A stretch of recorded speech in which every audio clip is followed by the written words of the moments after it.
Good morning students.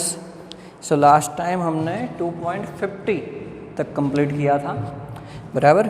आज हम लोग स्टार्ट करने वाले हैं 2.51 से।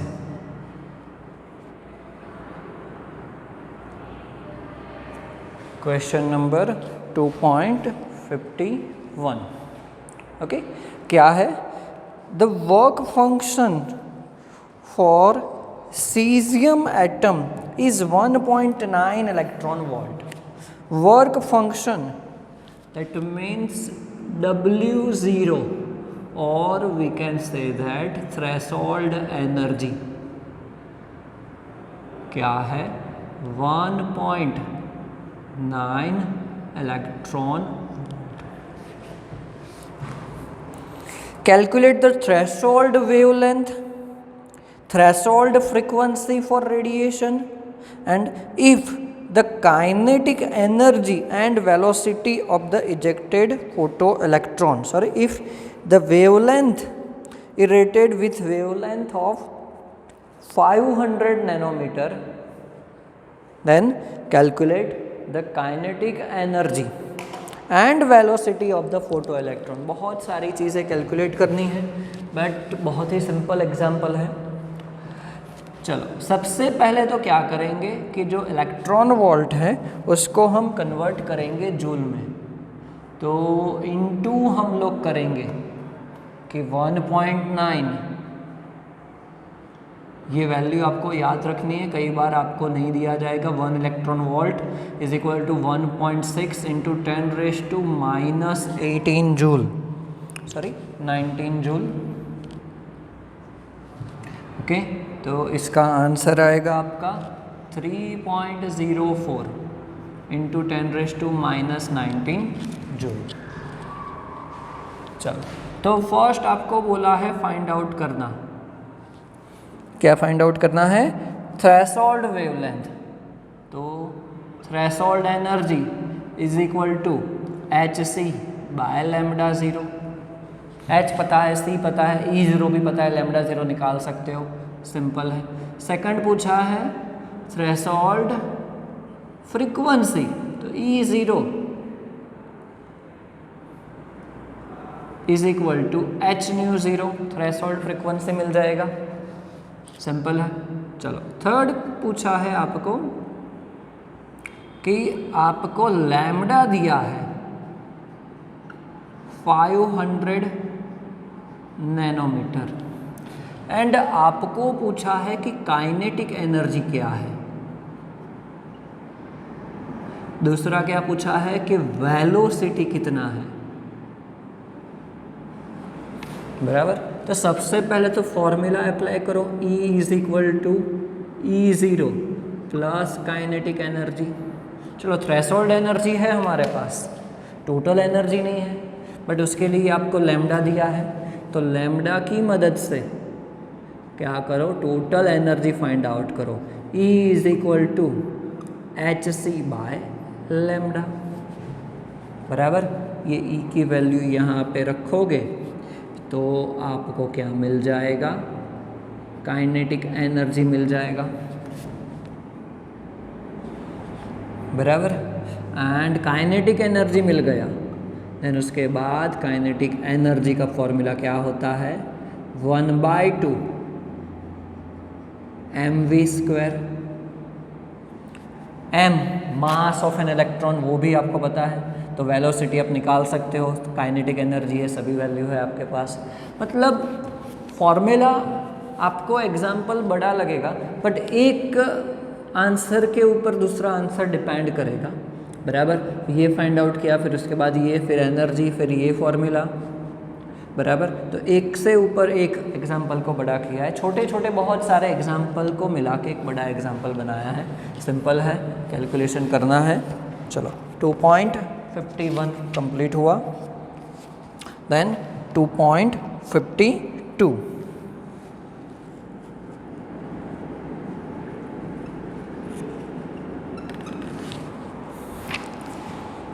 चलो, the following results were observed when sodium metal is irradiated with different wavelengths. Calculate threshold wavelength and Planck's constant. बराबर, आपको ऐसा एक टेबल दिया है कि लैम्डा दिया है डिफरेंट वैल्यू किसके अंदर, नैनोमीटर में है, एंड दूसरा दिया है कि वेलोसिटी v बट इनटू क्या है 10⁻⁻⁶ है। बराबर, एक्चुअली टेक्स्ट बुक में गलत होगा, +6 मीटर पर सेकंड। चलो कि जब लैम्डा 500 है तब स्पीड क्या है 2.55। चलो उसके बाद 450 है तब स्पीड क्या दिया है आपको 4.35, एंड 400 है तब क्या दिया है 5.20। ओके, तो ऐसा आपको टेबल दिया है। बराबर, एंड इसकी मदद से आपको क्या करना है कि threshold wavelength and Planck's constant आपको फाइंड आउट करना है। थ्रेशोल्ड वेवलेंथ, इसका मतलब क्या हो जाएगा कि ये फॉर्मूला यूज़ करना होगा। चलो, हमें थ्रेशोल्ड वेवलेंथ नहीं पता है तो हम लोग एज्यूम कर लेते हैं कि सपोज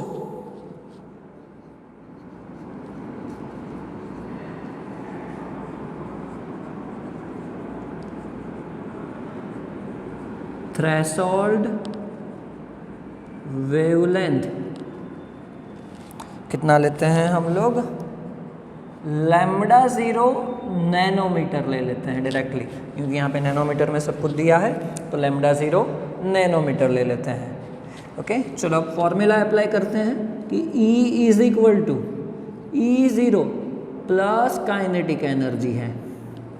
ओके, चलो E इज इक्वल टू हम लोग बोल सकते हैं कि hc/λ, ये क्या हो जाएगा hc/λ0 प्लस काइनेटिक एनर्जी। तो इसके ऊपर से हम लोग एक फॉर्मूला बना सकते हैं कि kinetic energy is equal to hc/λ minus hc/λ0।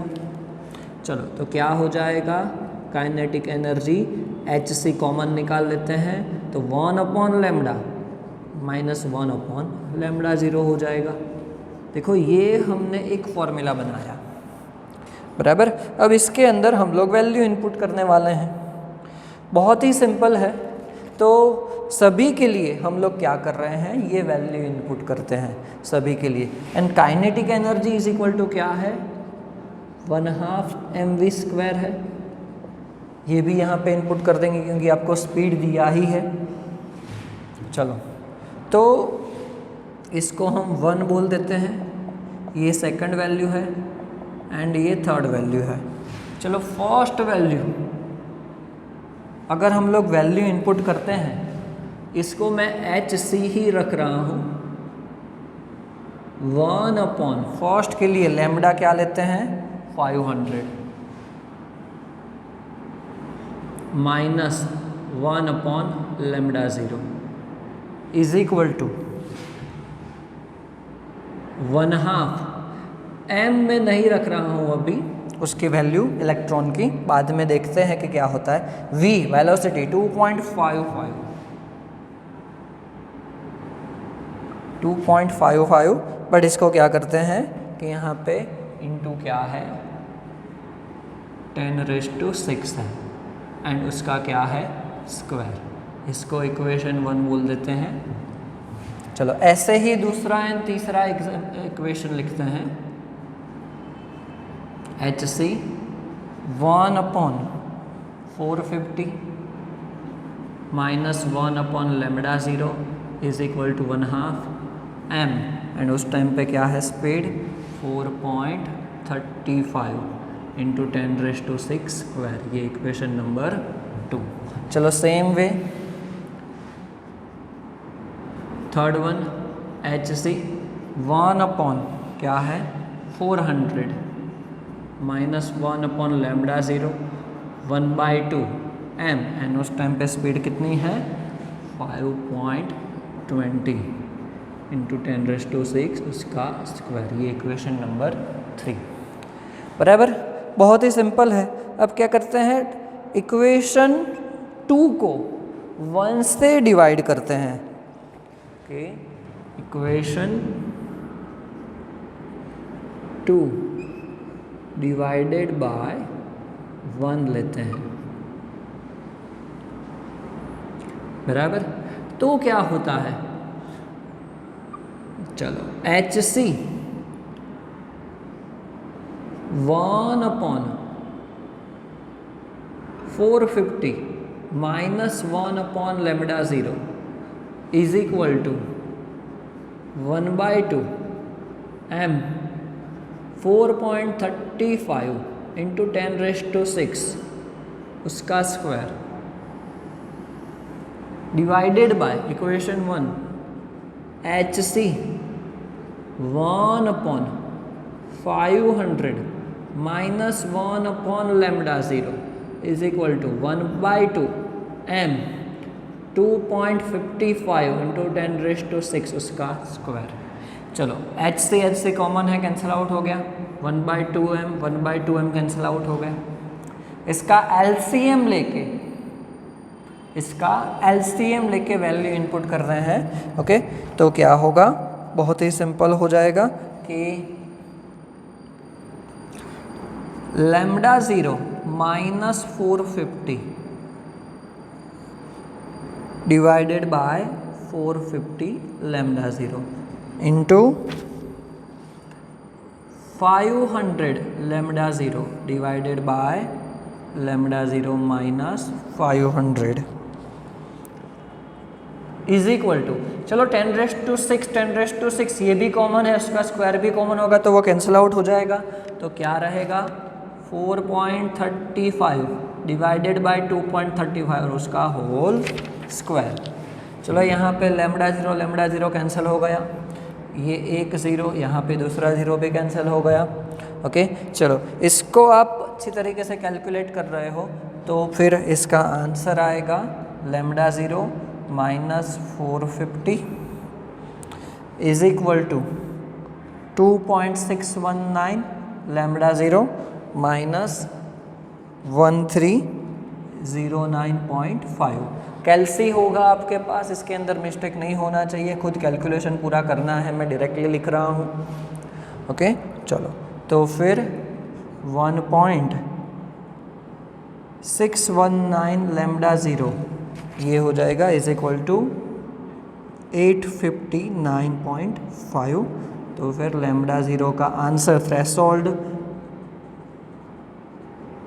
Wavelength होगा 531 नैनोमीटर, 531 नैनोमीटर। बराबर, चलो अब λ0 मिल गया है तो हम लोग क्या कर रहे हैं कि λ0 की वैल्यू ये इक्वेशन नंबर 3 के अंदर इनपुट करते हैं। h आपको फाइंड आउट करना है। बराबर, तो इनपुट करोगे तो आपका h का वैल्यू कितना आएगा, 6.66 इंटू 10⁻⁻34 जूल इंटू सेकंड आएगा। कैलकुलेट करना है आपको खुद, λ0 की वैल्यू इक्वेशन 3 में इनपुट करो। c पता है, मास ऑफ इलेक्ट्रॉन वो भी पता है हमें। बराबर, तो आपका आंसर आ जाएगा।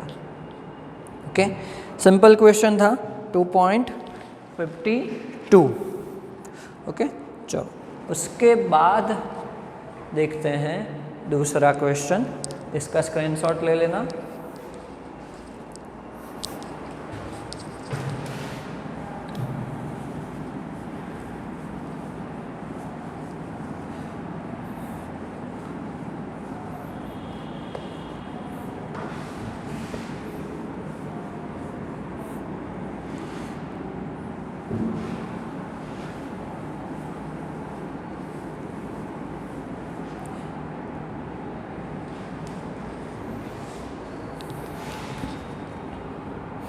चलो उसके बाद देखते हैं 2.53।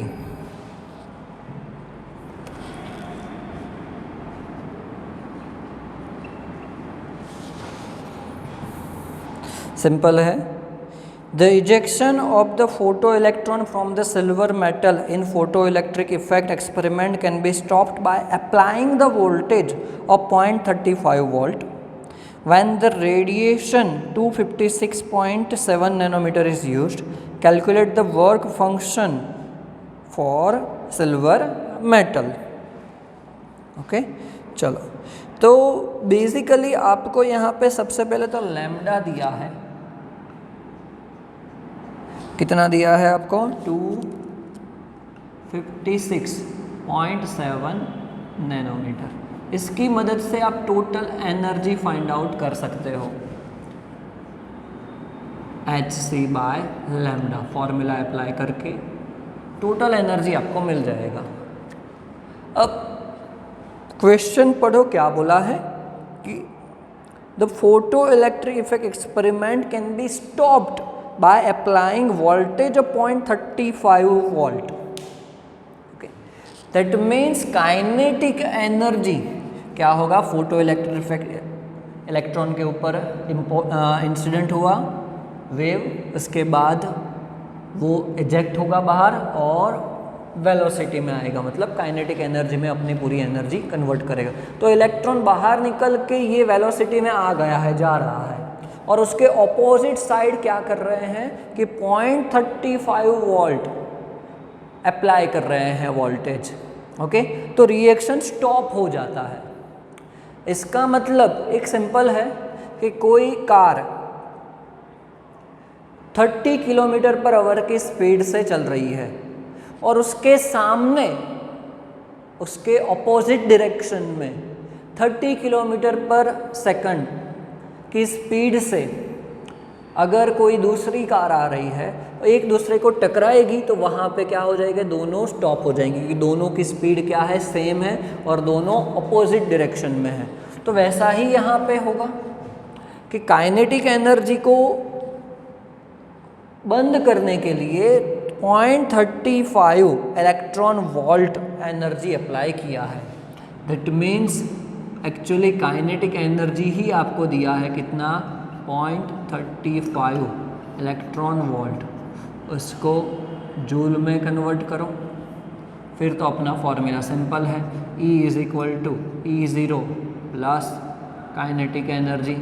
तो फिर आप kinetic energy E minus E0 करके निकाल सकते हैं, बराबर 2.53।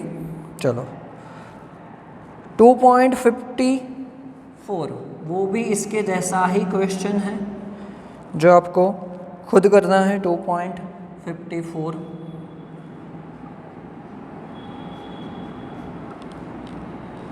इसके जैसा ही है। चलो 2.55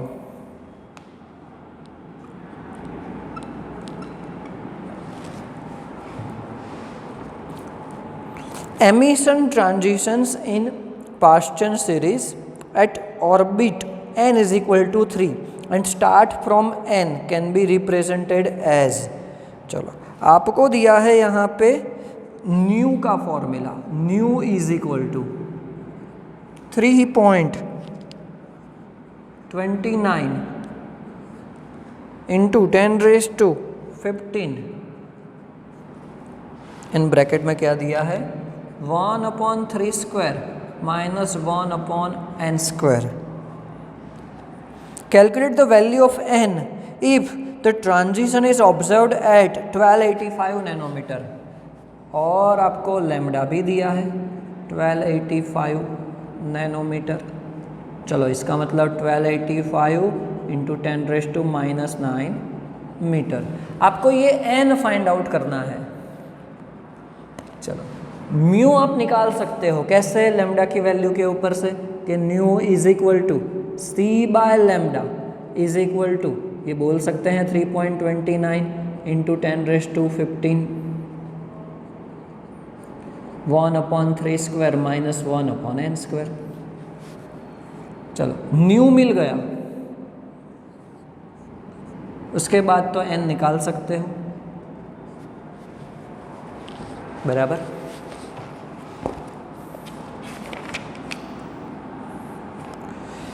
चलो 2.56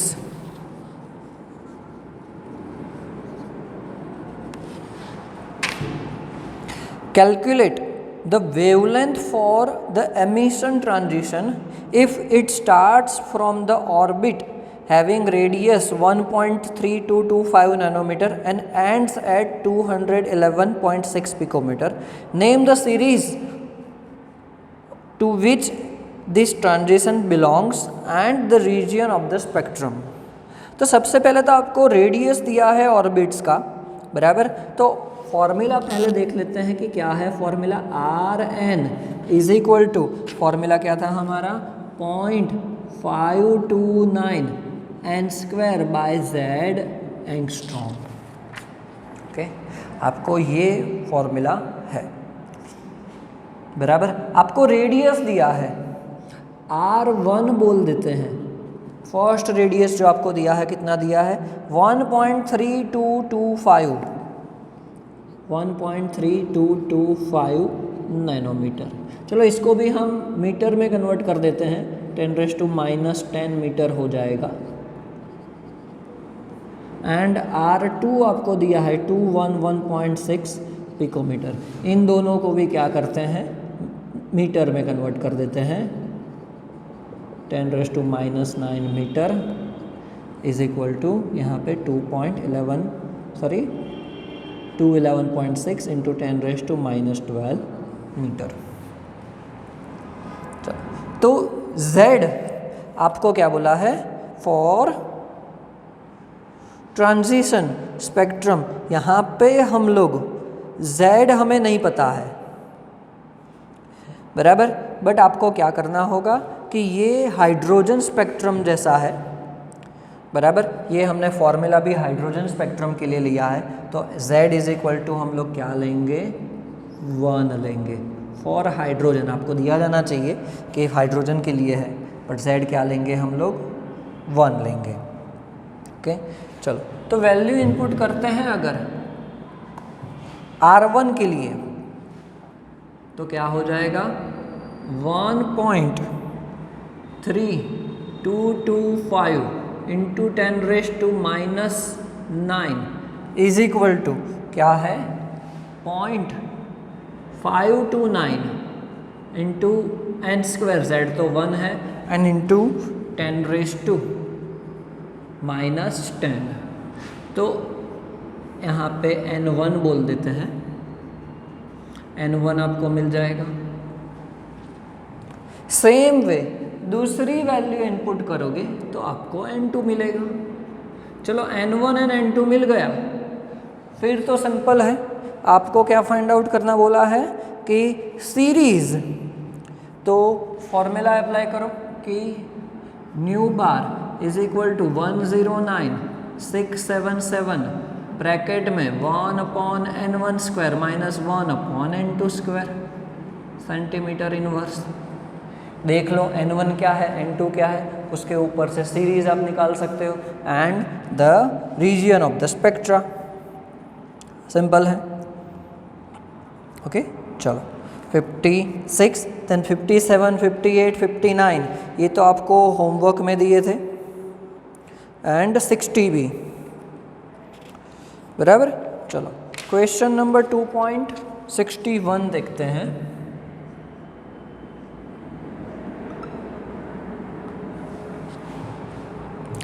If the position of electron is measured within the accuracy of plus or minus 0.002 nanometer, calculate the uncertainty in momentum of electron. Suppose momentum of electron is h by 4 pi into 0.05 nanometer. Is there any problem in defining this value? बराबर। तो सबसे पहले तो uncertainty वाला formula आया तो वो लिख देते हैं कि delta x into delta p is equal to h by 4 pi, h by 4 pi, बराबर। ये हमारा फॉर्मूला है। आपको क्या बोला है the position of the electron is measured within the accuracy. That means आपको क्या दिया है, अनसर्टेनिटी ऑफ पोजीशन दिया है, कितना दिया है, 0.002 nanometre, that means 0.002 into 10⁻⁹ metre.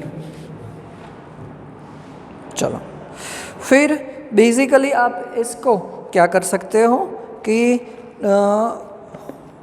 Value input करेंगे डेल्टा पी फाइंड आउट करने के लिए, बराबर, क्योंकि हमारे पास एच की वैल्यू भी है, पाई भी है, तो हम लोग डेल्टा पी फाइंड आउट कर सकते हैं कि delta p is equal to क्या हो जाएगा, h by 4 pi into delta x, बराबर। तो delta p is equal to h by 4 pi into ये क्या है 0.002 इंटू 10⁻⁹ मीटर। ओके, तो ये आपकी वैल्यू आई। तो यहाँ पे आपको क्या बोला है कि suppose the momentum of an electron is h by 4 pi into 0.05 nanometre, बराबर। तो क्या होगा, चलो यहाँ पे सारी वैल्यू इनपुट कर लेते हैं। तो डेल्टा पी उसका आंसर आएगा आपका 2.638 इंटू 10⁻⁻23 किलोग्राम इंटू मीटर पर सेकंड। ये अनसर्टेनिटी आएगी डेल्टा पी की। और आपको अनसर्टेनिटी क्या दी है, एक्चुअल आपको दिया है h by 4 pi into 0.05 nanometre. तो यहाँ पे आप डेल्टा पी फाइंड आउट करते हो तो आपकी वैल्यू आ रही है 1.055 इंटू 10⁻⁻24 किलोग्राम इंटू मीटर पर सेकंड। तो आपने जो कैलकुलेट की एंड जो आपकी एक्चुअल वैल्यू आई, तो उसमें तो बहुत ही ज़्यादा डिफरेंस है। That means it can not be defined as the actual magnitude of the momentum, बराबर, क्योंकि अनसर्टेनिटी क्या है, it is smaller than the uncertainty in momentum, बराबर। तो उससे हम डिफाइन नहीं कर सकते। ओके, चलो सिंपल क्वेश्चन था। उसके बाद क्वेश्चन नंबर 2.62 जो आपको होमवर्क में करना है, सिंपल है कि the quantum numbers of 6 electron are given below, arrange them in the order of increasing energies, list if any of this combinations have और हैज़ द सेम एनर्जी, बराबर। आपको देखना है सेम एनर्जी है तो इक्वल टू लगाना है। आपको एनर्जी कैसे डिफाइन करनी है, n प्लस एल की वैल्यू के ऊपर से, सिंपल है, बराबर। और देखना है, चलो उसके बाद क्वेश्चन नंबर 2.59 then 2.62 एंड मेरे ख्याल से तो बाकी के सारे क्वेश्चन ऐसे हैं कि जो आप इजीली कैलकुलेट कर सकते हो, बराबर, सारे सिंपल फॉर्मूला के ऊपर से हैं। 2.60 सबसे पहले 64 देख लेते हैं, बराबर। 2.63 देन 2.65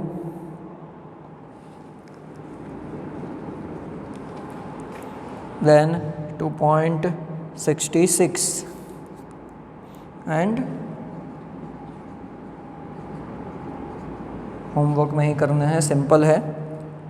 2.64 देखो, among the following pairs of orbitals which orbital will experience the large effective nuclear charge।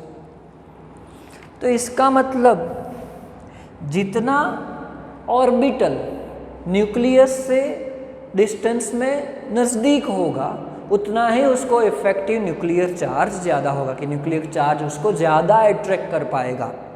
बराबर।